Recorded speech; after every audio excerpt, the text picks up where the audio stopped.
हमारा टॉपिक है बायोमैकेनिक्स का चैप्टर नंबर 4 जो कि है biomechanics of human bone growth and development. इसके अंदर हम सबसे पहले कंपोजिशन देखेंगे कि बोन की कंपोजिशन क्या होती है।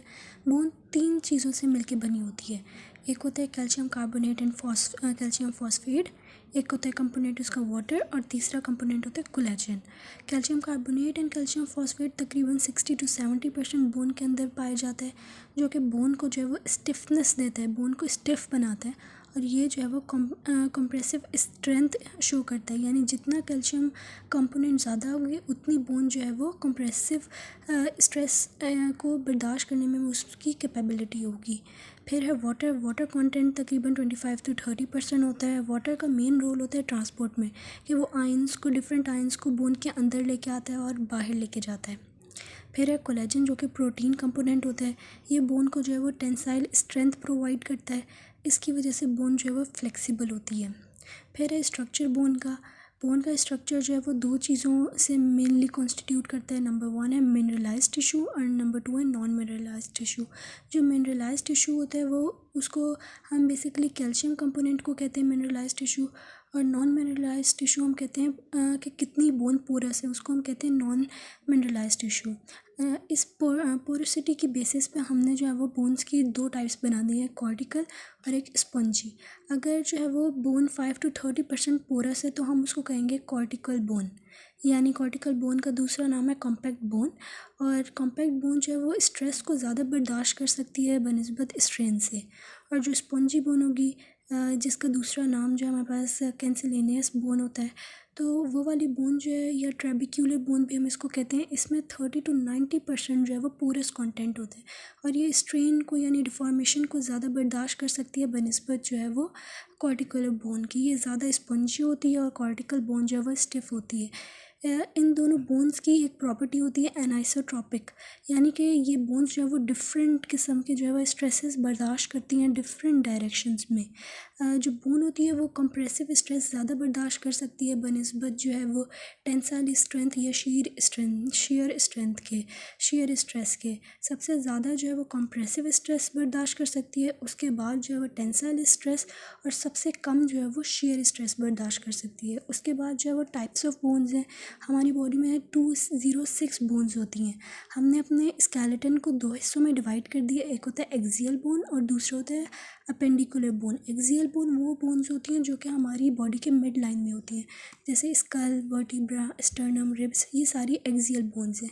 और इनके अलावा जो भी बोन्स होती हैं वो अपेंडिकुलर स्केलेटन में आती हैं, जो कि अपेंडेजेस बनाती हैं। हमने शेप की बेसिस में बोन्स को 4 जो है वो कैटेगरीज में डिवाइड कर दिया है। एक है हमारे पास शॉर्ट बोन, फिर है long bone, flat bone and irregular bone. जो कि शॉर्ट बोन होती हैं जैसे टार्सल्स, कार्पल्स, ये बेसिकली शॉक अब्जॉर्बर का काम करती हैं। और जो हमारे पास लॉन्ग बोन्स होती हैं जैसे टिबिया, फिब्यूला वगैरह, इनका मेन काम होता है मूवमेंट प्रोवाइड करती हैं ये बॉडी की, और जो है वो ये वेट बेयर करने में हमारी मदद करती हैं। जैसे लोअर लिम्ब की बोन्स है वो वेट बेयर करती हैं और जो अपर लिम्ब की बोन्स है वो मूवमेंट प्रोवाइड करती हैं। फिर हमारे पास फ्लैट बोन्स हैं जैसे रिब्स, ये बेसिकली प्रोटेक्ट करती हैं इंटरनल ऑर्गन्स को और ये मसल अटैचमेंट में भी हेल्प करती हैं। उसके बाद है इरेगुलर बोन्स जैसे वर्टिब्रा की बोन्स, ये स्पाइनल कॉर्ड को प्रोटेक्शन देती हैं और जो है ये बॉडी का वेट बेयर करती हैं। जैसे सैक्रल कॉक्सिस है वो भी बॉडी का वेट बेयर करने में मदद करती है। उसके बाद हमारे पास 2 टाइप्स हैं ग्रोथ की, एक है लॉन्गिट्यूडनल ग्रोथ और दूसरी है सर्कमफेरेंशियल ग्रोथ। लॉन्गिट्यूडनल ग्रोथ बेसिकली लंबाई में जो ग्रोथ हो रही होती है उसको हम कहते हैं, ये एपिफिजियल प्लेट के थ्रू ये वाली ग्रोथ होती है। 18 ईयर्स तक जो है वो लॉन्गिट्यूडनल ग्रोथ होती रहती है मेजॉरिटी बंदों में, और 25 ईयर्स तक जो है वो कुछ बंदों में ये वाली ग्रोथ होती रहती है। हमारी एपिफिजियल प्लेट जो है वो हमारी बोन के जो है वो एंड में मौजूद होती है, जिसकी मदद से हमारी जो है वो लॉन्गिट्यूडनल ग्रोथ होती है। लॉन्ग बोन्स में हमारे पास 2 पार्ट्स होते हैं। एक होता है हमारे पास कॉम्पैक्ट बोन जो कि शाफ्ट में किसी भी बोन लॉन्ग बोन के शाफ्ट में पाई जाती है, और जो किनारों पे बोन होती है उसको हम कहते हैं स्पंजी बोन जो कि पोरस होती है। एपिफिजियल प्लेट के जो नीचे वाली बोन होती है सारी, उसको हम कहते हैं डायफिसिस, जहाँ के सेल्स डिवाइड करके लॉन्गिट्यूडनल ग्रोथ प्रोवाइड करते हैं। उसके बाद हमारे पास सर्कमफेरेंशियल ग्रोथ है। ये वाली ग्रोथ जो है वो डायमीटर को इंक्रीज़ करती है।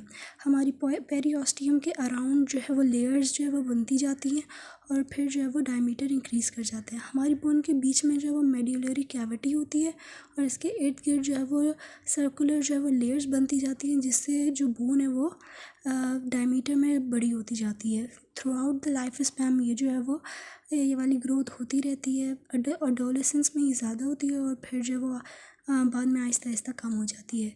ये सर्कमफेरेंशियल ग्रोथ जो है वो टॉरिजन और बेंडिंग स्ट्रेसेस को जो है वो ओवरकम करने में मदद करती है। हमारे पास 2 टाइप ऑफ सेल्स होते हैं, ऑस्टियोक्लास्ट एंड ऑस्टियोब्लास्ट। जो ऑस्टियोक्लास्ट होते हैं वो बोन को तोड़ते हैं, जबकि ऑस्टियोब्लास्ट जो है वो बोन को बनाने में हमारी मदद करते हैं। फिर हमारे पास अडल्ट बोन डेवलपमेंट का टॉपिक है। इसमें हम डिस्कस करेंगे कि कितनी ईयर तक जो है वो ग्रोथ होती रहती है। हम वुमेंस में 33 to 40 ईयर्स तक और मेन में 19 to 33 ईयर्स तक जो है वो बोन जो है वो ग्रो करती रहती है। इससे पहले पहले जो है वो सारी बोन जो है वो अपने अंदर जो है अपना मैस मिनरल वगैरह जमा कर लेती है। इस एज के बाद फिर जो है वो ग्रोथ नहीं होती बोन्स की। उसके बाद जो है वो बोन्स जो है वो पोरस होना और जो है वो ख़त्म होना शुरू हो जाते हैं उसमें से बोन मैस। इसलिए कहते हैं बच्चों में कि इस एज से पहले पहले तक जितनी भी बोन डेवलपमेंट होती है वो हो जाए, क्योंकि इसके बाद फिर नहीं होगी। वुमेंस में हमारे पास जो है वो स्मॉल बोन्स और लेस कॉर्टिकुलर बोन्स होती हैं और मेन में हमारे पास लॉन्ग बोन्स और ज़्यादा बोन्स होती हैं और कॉर्टिकल यानी मजबूत होती हैं बोन्स। लेकिन वॉल्यूम के लिहाज से जो है वो दोनों जेंडर में हमारे पास सेम जो है वो बोन्स होती हैं। फिर हमारे पास बोन रिस्पॉन्स टू स्ट्रेस है। इसके अंदर एक लॉ आता है, जूलियस वुल्फ ने जो है वो इन 1892 में एक जो है वो लॉ दिया था स्ट्रेस का, यानी कि जितना बोन्स के ऊपर स्ट्रेस लगता है उतनी ही बोन ज़्यादा डेवलप करती हैं। ये लॉ कहता है the form of bone being given the bone element place और displace themselves in the direction of functional forces, यानी जितनी फोर्सेस लगेंगी उसी डायरेक्शन में बोन जो है वो अपने आप को बना लेगी। एंड इंक्रीज और decrease their mass to reflect the amount of functional forces, यानी जितनी ज़्यादा फोर्सेस होंगे उतना ज़्यादा बोन का मास बनेगा। उसके बाद हमारे पास बोन मॉडलिंग एंड रीमॉडलिंग का प्रोसेस है। बोन मॉडलिंग का प्रोसेस जो होता है वो बच्चों में शुरू होता है, यानी जो स्मॉल बोन्स होती हैं, न्यूली ग्रोइंग बोन्स होती हैं, उसमें जो है वो मॉडलिंग का प्रोसेस होता है, यानी बोन जो है वो ग्रो करती है। जितना ज़्यादा स्ट्रेस लगेगा उतनी ज़्यादा बोन ग्रो करेगी। जब स्ट्रेस लगता है किसी भी जगह पे तो वहाँ पे इंटरस्टिशियल फ्लूइड जो है वो फ्लो करने लग जाता है। वहाँ के जो ऑस्टियोसाइट्स होते हैं बोन के सेल्स, वो जो है वो एक्टिव हो जाते हैं और जो है वो बोन को बनाना शुरू कर देते हैं। जितने ज़्यादा ऑस्टियोब्लास्ट होंगे उतनी ज़्यादा जो है वो एक्टिविटी होगी और उतनी ज़्यादा बोन मास इंक्रीज़ करेगा, बोन जो है वो मॉडल होगी। 30 to 60 मिनट्स जो है वो वॉकिंग करनी चाहिए, ताकि जो है वो हमारा जो बोन मास जो है वो इंक्रीज़ हो और बोन फॉर्मेशन हमारी बढ़े। जितना ज़्यादा बॉडी का वेट होगा उतनी ज़्यादा बोन की मॉडलिंग होगी, क्योंकि जो है वो वेट जो है एक तरह का स्ट्रेस प्रोवाइड करता है बोन्स पे, और जितना ज़्यादा स्ट्रेस लगेगा बोन्स पे उतनी ही ज़्यादा बोन्स जो है वो बोन का मास इंक्रीज़ करेगा और बोन बनेगी। एक्सरसाइज और फिज़िकल एक्टिविटी जो है वो बोन को इंक्रीज़ करती है, बोन के मास को इंक्रीज़ करती है, इस प्रोसेस को जो है वो स्टिमुलेट करती है। उसके बाद बोन जो रीमॉडलिंग का प्रोसेस है, रीमॉडलिंग से मुराद है कि reabsorption of old one and formation of new, यानी पुरानी जो है वो रीअब्जॉर्ब होगी और फिर नई बनेगी। इसमें सिर्फ नई बोन बनती है और इसमें पहले पुरानी बोन जो है वो रीअब्जॉर्ब होती है और फिर नई बोन बनती है। जितना ज़्यादा स्ट्रेन या स्ट्रेस लगेगा उतनी ज़्यादा स्ट्रेंथ जो है वो बोन की बढ़ेगी। अब बोन रीमॉडलिंग में 2 जो है वो हमारे पास प्रोसेसेस आते हैं, एक होता है कंजर्वेशन मोड और दूसरा होता है डिसयूज़ मोड। कंजर्वेशन मोड का मतलब है कि जितनी बोन जो है वो ख़त्म हो रही होगी उतनी ही बोन बन रही होगी, यानी कि कंजर्व रहेगा बोन का मास। लेकिन डिसयूज़ मोड में ये होगा कि बनने से ज़्यादा जो है ना बोन वो टूट रही होगी, ख़त्म हो रही होगी। 25% ट्रैबिकुलर बोन हमारी बॉडी में जो है वो हर ईयर जो है वो रीमॉडल होती है। हमारा वेट अगर जो है वो कम हो जाएगा, डिक्रीज़ होगा, तो बोन मास भी डिक्रीज़ करेगा, क्योंकि बोन के ऊपर स्ट्रेस नहीं आएगा और बोन का रीमॉडलिंग का प्रोसेस शुरू हो जाएगा। जैसे एक्सीडेंट्स और फ्रैक्चर होते हैं तो हमारे बोन जो है वो फ्रैक्चर हो जाती है, ब्रेक हो जाती है तो वहाँ पे भी रीमॉडलिंग का प्रोसेस स्टार्ट हो जाता है। ऑस्टियोक्लास्ट और ऑस्टियोब्लास्ट जो है वो बोन को रीमॉडल करना शुरू कर देते हैं। बोन मॉडलिंग और रीमॉडलिंग डाइट, लाइफस्टाइल, जेनेटिक्स, इन तीनों चीज़ों के ऊपर जो है वो डिपेंड करता है। हमारी डाइट अच्छी होगी तो हमारी बोन ज़्यादा अच्छी बनेगी। लाइफस्टाइल अगर सेडेंट्री नहीं होगा, एक्टिव होगा, तो हमारी बोन मास इंक्रीज़ करेगा, और ये थोड़ा बहुत जेनेटिक्स पे भी डिपेंड करता है। उसके बाद बोन हाइपरट्रॉफी और बोन एट्रॉफी की बात करेंगे। बोन हाइपरट्रॉफी जो है वो एग्जांपल है बोन मॉडलिंग की, यानी कि जितनी फिज़िकल एक्टिविटी ज़्यादा होगी, जितनी स्पोर्ट्स एक्टिविटी ज़्यादा करेंगे, उतना ही बोन के अंदर मिनरल कंटेंट बढ़ेगा और बोन जो है वो स्टिफ होगी और स्ट्रांग हो जाएगी। टेनिस प्लेयर्स के अंदर रेडियस जो है वो हाइपरट्रॉफी हो जाती है, रेडियस बोन में बोन हाइपरट्रॉफी हो जाती है। और बेसबॉल प्लेयर्स में भी ह्यूमरस की जो है वो हाइपरट्रॉफी हो जाती है। रनिंग जो है वो बोन को हाइपरट्रॉफी करती है, यानी बोन मास को इंक्रीज़ करती है, लेकिन स्विमिंग और साइकिलिंग जो है वो डिक्रीज़ करती है बोन हाइपरट्रॉफी को, क्योंकि स्विमिंग में हमारा जब हम स्विम कर रहे होते हैं तो वाटर के अंदर हमारा वेट जो है वो रिड्यूस हो जाता है, इसलिए स्ट्रेस नहीं अप्लाई होता हमारी बोन्स के ऊपर और हमारी बोन हाइपरट्रॉफी नहीं करती। अगर बोन्स को हमने बचाना है कि वो एट्रॉफी ना हो, तो हमें चाहिए कि हम जो है वो अपनी जो है वो मेंटेन करें एक्टिविटी और बोन को हाइपरट्रॉफी करें और बोन का मास को जो है वो मेंटेन करें। उसके बाद हमारे पास बोन एट्रॉफी है।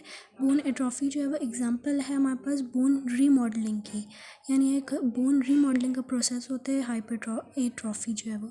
जब हमारे पास बोन के ऊपर स्ट्रेस कम लगेगा तो बोन डेंसिटी डिक्रीज़ करेगी, कैल्शियम कंटेंट डिक्रीज़ करेगा, बोन मास डिक्रीज़ करेगा, जिससे बोन जो है वो एट्रॉफी हो जाएगी, यानी बोन का मास डिक्रीज़ करेगा। अगर 4 to 6 वीक्स जो है वो कोई बेड रिडन पेशेंट है या कोई एस्ट्रोनॉट्स हैं जो कि अर्थ से बाहर गए हुए हैं या कोई सेडेंट्री लाइफ स्टाइल में है, यानी कि वो फिज़िकल एक्टिविटी नहीं करता, तो उसमें जो है वो बोन एट्रॉफी कर जाएगी, जिसकी वजह से कैल्शियम इंटेस्टाइन से अब्जॉर्ब नहीं होगा और जो है वो एक्सक्रीट ज़्यादा होगा कैल्शियम। हमारी जब बोन की स्ट्रेंथ डिक्रीज़ करेगी तो फ्रैक्चर होगा, मेनली ट्रेबिक्युलर बोन में फ्रैक्चर्स इंक्रीज़ कर जाएंगे। एस्ट्रोनॉट में तकरीबन 1 to 3% जो है वो एक महीने में बोन जो है वो बोन मास लॉस हो जाता है, क्योंकि वो जो है वो अर्थ से बाहर होते हैं और वहाँ पे ग्रेविटी नहीं लग रही होती। लेकिन इसकी कॉज अभी तक फाइंड आउट नहीं कर सके साइंटिस्ट के जो हमारे एस्ट्रोनॉट्स में बोन का मास डिक्रीज़ हो रहा होता है, उसके पीछे वजह क्या है। ऑस्टियोक्लास्ट और ऑस्टियोब्लास्ट की इम्बैलेंसिंग की वजह से है या इनकी ज़्यादा एक्टिविटी की वजह से है या ग्रेविटी की वजह से है, तो अभी तक ये फाइंड नहीं कर सके साइंटिस्ट। एक्सरसाइजेज बताई गई एस्ट्रोनॉट्स को कि वो अर्थ से दूर यानी मून वगैरह पे जाके जो है वो एक्सरसाइजेज करें ताकि उनका बोन मास जो है वो एक्सेसिव रिड्यूस ना करें। क्योंकि ग्रेविटी कंप्रेसिव स्ट्रेस जो है वो अप्लाई कर रही होती है, तो उनको ऐसी एक्सरसाइजेज बताएं जो कि कंप्रेशन डाले बोन्स के ऊपर, और मसल्स को अच्छा बनाने के लिए भी एक्सरसाइजेज बताई गई। पूरी बॉडी की वाइब्रेशंस जो है वो बताई गई, वहाँ पे जाके करें ताकि जो है वो स्टिमुलेट करें मसल स्पिंडल और अल्फा मोटर न्यूरॉन्स को। और रेजिस्टिव एक्सरसाइजेज बताई गई जो कि अफेक्टिव होती हैं। ये दोनों एक्सरसाइजेज अफेक्टिव होती हैं टीबिया और फिब्यूला के लिए।